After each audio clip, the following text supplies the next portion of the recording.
ادھر ادھر یہ دیکھیں، یہ کنواں نظر آ رہا ہے پانی کا، اور پائپ لگے ہوئے ہیں، اور پائپ لگا کے پھر جالی لگا کے اس کو بند کر دیا گیا ہے۔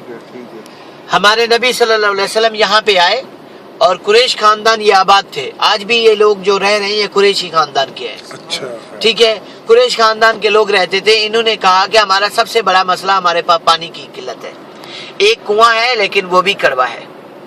ٹھیک ہے، ہمارے نبی صلی اللہ علیہ وسلم یہاں پہ آئے، اس کنویں میں بیٹھ کے وضو کیا، اس میں لب مبارک ڈالی، اس سے پانی میٹھا ہو گیا، میٹھا ہو گیا، پانی چلتا رہا، وقت گزرتا گیا، وقت گزرتا گیا، وقت گزرتا گیا، لوگوں نے پانی اس کا استعمال کرتے رہے، اس کا پانی شفا میں شامل کیا جاتا تھا، اچھا کرتے رہے۔ جب انگریز کا دور آیا، جب انگریز کا وقت آیا تو انگریز نے کہا سعودی عرب کی حکومت میں پانی نہیں ہے زمین پہ، یہ پانی کہاں سے آ رہا ہے؟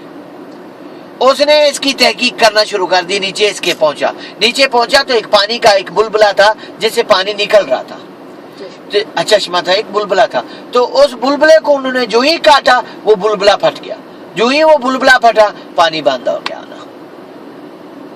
پھر حکومت نے یہ خزان بنایا تھا، پانی اس میں سے نکل کے اس میں جمع ہوتا تھا، یہاں سے جمع ہو کے پھر لوگوں کو تک پہنچتا تھا، پھر حکومت نے وہ بند کر دیا، سارا سسٹم لاک ہو گیا، سیل ہو گیا۔